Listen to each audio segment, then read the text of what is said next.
Hi, good afternoon and welcome back. आप देख रहे हैं आपके शेयर हमारी राय। इस कार्यक्रम में आप अपने शेयर बाजार से जुड़े सवालों के जवाब पाते हैं हमारे एक्सपर्ट से। आज के हमारे एक्सपर्ट आपके बड़े favourite mister Pradeep Haldar, CEO PST capital. Very good afternoon Pradeep. Good afternoon ma'am, आपको एंड सारे व्यूअर्स को। और निफ्टी इस डे हाई पे कामकाज करते हुए 25,317 के आसपास का लेवल है। जो आज इन्होंने हाई टच किया है निफ्टी में, उसमें है 25,000। आज का हाई मुझे दिख नहीं रहा। 25,320 के आसपास का हाई जो है निफ्टी में बनाया है। और सेंसेक्स इस समय 450 अंक मजबूत कामकाज करते हुए बैंक निफ्टी में करीबन 515 अंकों की मजबूती है। सो आज सारा बोझ जो है वो बैंक निफ्टी ने एक बार फिर पूरे बाजार का उठाया हुआ है। और फिर निफ्टी में करीबन 1% का इजाफा है। मिड कैप इंडेक्स आज काफी अच्छा करते हुए मिड कैप और स्मॉल कैप स्पेस में आज ब्रॉडर मार्केट्स में काफी अच्छा उत्साह देखने को मिल रहा है। निफ्टी का मिड कैप इंडेक्स 1% ऊपर है और स्मॉल कैप इंडेक्स में भी करीबन 1.25 से 1.5% का इजाफा देखने को मिल रहा है। सो लार्ज कैप्स को आउट परफॉर्म करते हुए मिड कैप्स, और मिड कैप्स के स्पेशलिस्ट है मिस्टर प्रदीप हल्दर। तो पहले हम निफ्टी की बात करते हैं। So Nifty and bank Nifty, Pradeep क्या करना? मैम देखिए, 25,000 के ऊपर बहुत ही स्ट्रांग मोमेंटम है। और जैसा कि मैं लास्ट दो एक हफ्ते से बता रहा हूँ कि मेरा व्यू जो है थोड़ा पॉजिटिव है ज़्यादा। 27,500 28,000 मुझे लगता है कि इस बार पॉसिबल है। थोड़ा मिड टर्म अगर हम 8 से 10 महीने का व्यू से बात करेंगे, लेकिन शॉर्ट टर्म में मुझे लगता है कि एक बार 25,000 मतलब नेक्स्ट अभी जो रेसिस्टेंस है इमीडिएट लेवल पे 1 से 2 दिन के लिए 25,450, क्योंकि लास्ट टाइम का जो डीप था ऊपर से थोड़ा जो मार्केट हल्का हुआ था ऑलमोस्ट 25,448 के आसपास। तो अभी भी मुझे लगता है कि यहाँ से 100 पॉइंट ऊपर जाने के लिए रेडी है आजकल में। और निफ्टी बैंक भी बहुत अच्छा मोमेंटम में है और मुझे लगता है कि नेक्स्ट इसका अभी 56,900 तक 1-2 घंटा या तो मैक्सिमम एक दिन में आने का हाई पॉसिबिलिटीज है, जिस तेजी से ऊपर जा रहा है। क्योंकि आप देखेंगे एफआईआई लास्ट मंथ भी सेल किया था ऑलमोस्ट 35,000 करोड़ के आसपास। उसके पहले हमने देखा 40,000 करोड़ के आसपास से ज्यादा। लेकिन इस मंथ अभी स्टार्टिंग में प्लस माइनस करके कैलकुलेट करके देखेंगे ऑलमोस्ट नियर अबाउट -600 करोड़ के आसपास का सेलिंग हुआ है। कल भी एफआईआई से बाइंग आया था। तो कहीं ना कहीं मेरा ऐसा मानना है अगर इस मंथ थोड़ा बहुत सेलिंग कम होता है, मतलब लास्ट का 3-4 महीने का एवरेज सेलिंग प्राइस है कैश सेगमेंट पे मोर देन 30,000 करोड़ से ज्यादा। तो इस मंथ अगर थोड़ा बहुत 15 या तो 20 के आसपास रहता है ओवरऑल मंथ पे, तो फिर ये पॉजिटिव मैं देख पाऊंगा। ये पॉजिटिव सेंटीमेंट के हिसाब से मैं देखूंगा। सो शॉर्ट टर्म में अगेन थोड़ा वॉलेटिलिटी एक्सपेक्ट मैं कर रहा हूँ। और लेकिन मीडियम टर्म के व्यू से मैं ओवरऑल बुलिश हूँ, मैं पॉजिटिव हूँ। चलिए, दो स्टॉक्स की पहले बात करते हैं। बजाज ऑटो डे हाई पे है, एक अच्छा मोमेंटम इसमें है, 1.5% का इजाफा देखने को मिल रहा है। और दूसरा है मारुति। मारुति भी डे हाई पे कामकाज करते हुए इस समय। दोनों ही स्टॉक्स पे आपकी रणनीति क्या है? देखिए, बजाज ऑटो पे मुझे लगता है कि जिनके पास पोजीशन है आप बने रहिए। इनफैक्ट नेक्स्ट जो रेसिस्टेंस है ऑलमोस्ट 9,300 9,400 के आसपास है, उससे पहले नहीं। तो जिनके पास पोजीशन है आप बने रहिए। इनफैक्ट आप चाहो तो फ्रेश पोजीशन भी यहाँ पे बना के जा सकते हो। एंड सेकंड स्टॉक बताया आपने मारुति। यस। ओके, मारुति मुझे लगता है कि अभी पोजीशन को बने रहना चाहिए। 16,000, okay, 18,500 and 19,000 on the way. And बहुत तेजी से और ऊपर आ रहा है। मुझे लगता है कि ये पोजीशन को कैरी फॉरवर्ड रखना चाहिए। एक और स्टॉक आरबीएल बैंक। ये स्टॉक जो है दौड़ लगाए हुए है, बहुत ही अच्छे मोमेंटम में है। एक महीने में करीबन 7% का इजाफा है और एक हफ्ते में 5% भागा हुआ है। आज भी ये स्टॉक 8% के आसपास मजबूती लेकर कामकाज कर रहा है और अपने 52 हफ्ते के उच्चतम स्तरों पे कामकाज कर रहा है। तो आरबीएल बैंक क्या इन लेवल्स पे लेना बनता? मुझे लगता है कि थोड़ा वेट करके जाना चाहिए, क्योंकि 298 297 के आसपास एक रेसिस्टेंस है। वो लास्ट ईयर का एक रेसिस्टेंस था 25 दिसंबर के आसपास का एक। मुझे लगता है कि जिस तरीके से उसमें टॉप बनाया था 297 के ऊपर क्रॉस करने में, मुझे लगता है कि नेक्स्ट आपको यहाँ पे एक ब्रेकआउट देखने को मिलेगा। उस ब्रेकआउट पे सीधा सीधा मुझे लगता है कि 400 के तरफ टारगेट होना चाहिए। तो अभी तो फिलहाल वेट करके जाना चाहिए। 298 के ऊपर एक बार ऊपर आ जाए तो उसके लिए वेट करना चाहिए। ओके, चलिए आप सवाल जवाब का सिलसिला हम शुरू करते हैं। हमारे व्यूअर्स जवाब आपका वेट कर रहे हैं। अनुज सिंह का पहला सवाल है, पूछते हैं शैली शाली इंजीनियरिंग के बारे में। शाली इंजीनियरिंग एंड प्लास्टिक्स के शेयर है उनके पास। 1774 के रेट पे है, 104 शेयर है, 1 साल के लिए खरीदे हैं। आपकी राय क्या है? होल्ड करने का सलाह रहेगा। डेली वीकली बेसिस पे ब्रेकआउट है और मुझे लगता है कि 2550 and 2600 coming soon on the way. Hold करने का सलाह रहेगा। वनीता गुप्ता का सवाल है, वो पूछते हैं दो स्टॉक्स के बारे में, एक है नैल्को और दूसरा है हिंदुस्तान कॉपर। दोनों ही स्टॉक्स में आज मुनाफा मसूरी देखने को मिल रही है, एक अच्छे मोमेंटम के बाद थोड़ा बहुत पॉज और थोड़ा बहुत ब्रीदर लेते हुए सभी मेटल स्टॉक्स। और ये दो में भी आज गिरावट है। दोनों ही स्टॉक्स पे गिरावट पे खरीदारी करनी है या फिर आप क्या फ्रेश एंट्री के लिए क्या लेवल से जाते देखिए ये ना हिंदुस्तान कॉपर में 350 के आसपास का एक रेजिस्टेंस था, एंड कल ये रेजिस्टेंस क्रॉस करने के बाद ऊपर सस्टेन हो रहा था, लेकिन आज फिर से एक बार प्रॉफिट बुकिंग देखने को मिल रहा है एंड 350 के नीचे आ गया है। सो कहीं ना कहीं एक अनकंफर्टेबल जोन है, क्योंकि बहुत टाइम से हमने देखा है कि एक यहाँ पे रैली आया है हिंदुस्तान कॉपर में, 240 250 से लगातार भाग रहा था। तो कहीं ना कहीं प्रॉफिट बुकिंग जोन के आसपास, रेजिस्टेंस के आसपास आ चुका है। ये जो नीचे आया है आज, क्योंकि बहुत ही हाई वॉलेटाइल रहा है बीच में, कभी 330 350, ठीक से आप इसको ले नहीं पाएंगे, लेने के बाद आप शांति से बैठ नहीं पाएंगे अभी, क्योंकि ये जिस तरीके का रैली हो रहा है लास्ट दो एक दिन से, और कल भी बहुत अच्छा मोमेंटम था, आज सेलिंग प्रेशर आया है। मुझे लगता है कि fixed and final stop loss होना चाहिए 335। 335 विल बी और स्टॉप लॉस, बने रहिए, ये चलेगा 350 एंड अबव, एक बार क्लोजिंग आना चाहिए। नहीं, और इनको फ्रेश एंट्री लेनी है तो अभी खरीद ले क्या? नहीं, फ्रेश एंट्री मुझे लगता है कि इस जोन पे बाय नहीं करना चाहिए, क्योंकि कल जो ब्रेकआउट था उसके ऊपर सस्टेन नहीं किया, और एक मेजर सपोर्ट था 350, इसके नीचे सस्टेन हो रहा है। सो कहीं ना कहीं मैं कंफर्टेबल फील नहीं कर रहा हूँ इस जोन पे।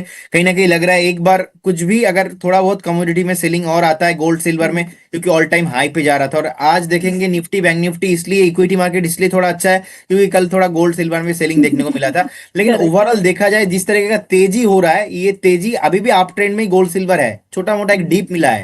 तो जब से मतलब जब तक कमोडिटी में पूरा एक बार सेलिंग प्रेशर नहीं आ जाता ना, इक्विटी पूरा रैली नहीं आएगा। सो इसीलिए मुझे लगता है कि यहाँ पे फ्रेश बाय करना थोड़ा मुश्किल है। अभी जिनके पास है आप बने रहिए, 335 के आसपास का एक स्ट्रिक्टली स्टॉप लॉस बनाइए, लेकिन फ्रेश बाय तो अभी नहीं करना।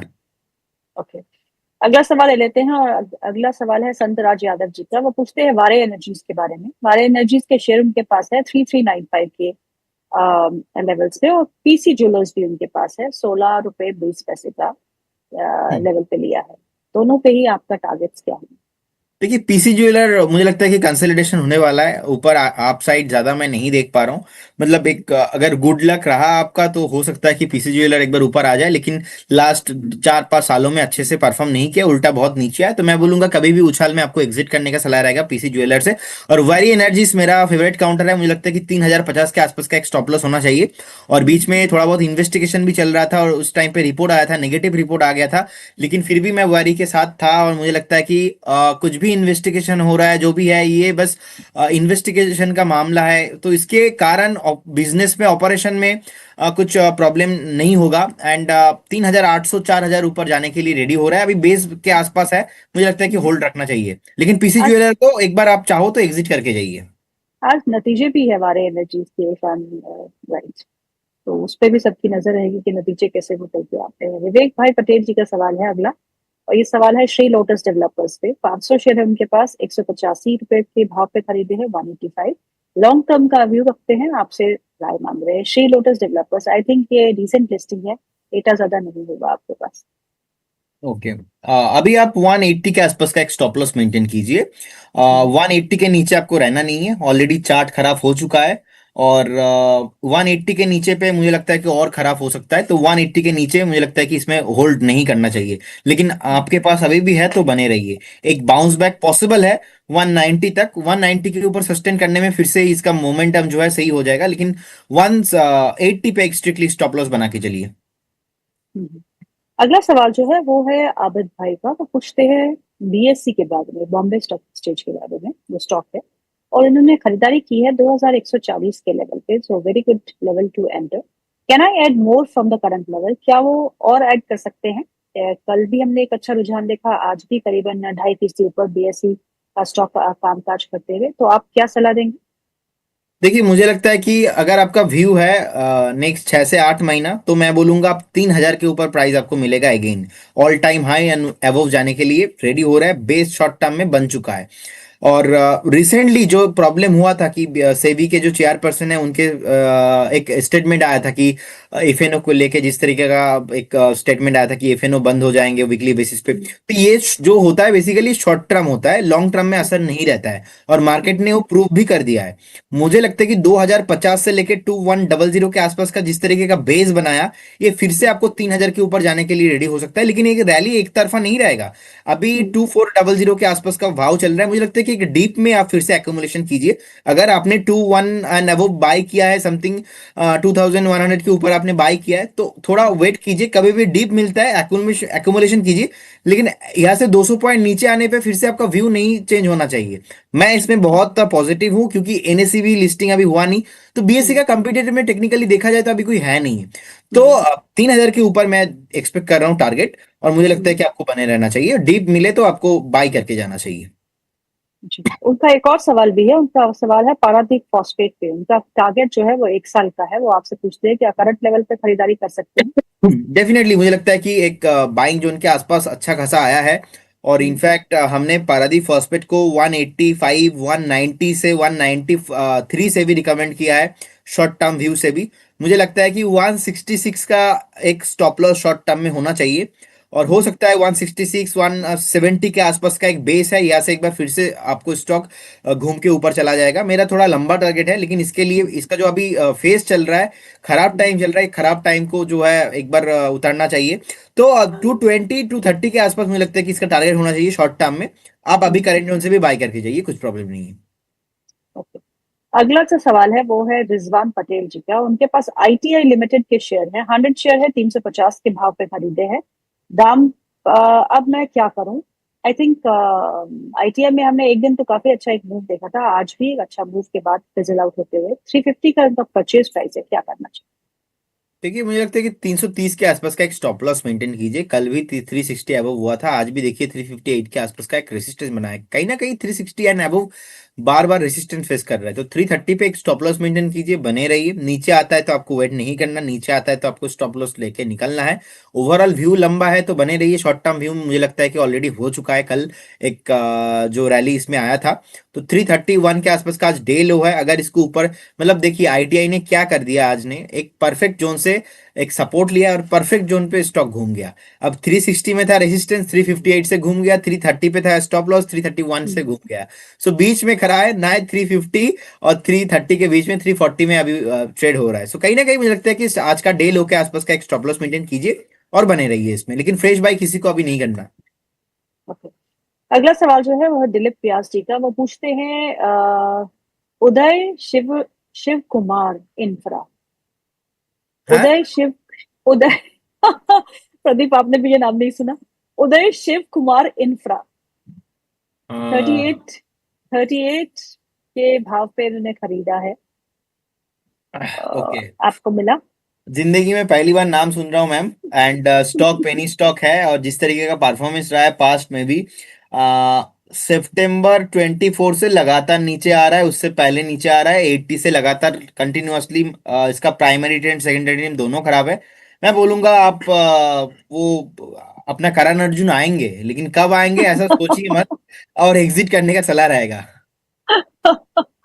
बिल्कुल, 38 की खरीदे और ये 28 पे आ गया। 10 रुपए का तो घाटा हो चुका है, 200 शेयर है और भी तो नीचे क्या जाने का कर पोटेंशियल है मैम इसमें, मुझे लगता है कि 17 18 पे भी आ जाएगा, क्योंकि इतना लिक्विडेट कंपनी है नहीं, और बिजनेस मेरे को समझ में नहीं आ रहा है, और चार्ट में भी बहुत मुश्किल है, वॉल्यूम भी नहीं आता है।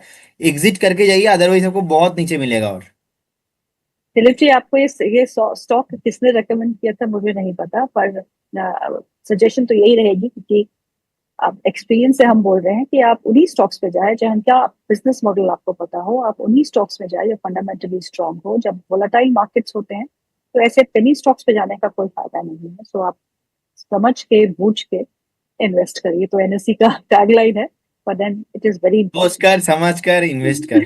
करेक्ट। चलिए अगला सवाल लेते हैं। गुंजन का सवाल है। वो बोलते हैं आईटीसी होटल और लेमन ट्री होटल और ITC hotel, lemon tree hotel, Parag milk. Gunjan ji, इतनी बार सवाल आप पूछ चुकी है, मैं लास्ट बार आपका ये सवाल रखती हूँ, प्लीज अपने सवाल को बदलिए, नए स्टॉक्स के बारे में पूछिए तो बेहतर रहेगा। ITC versus lemon tree and फिर पराग मिल्क, तीनों ही स्टॉक्स पे आपका नजरिया।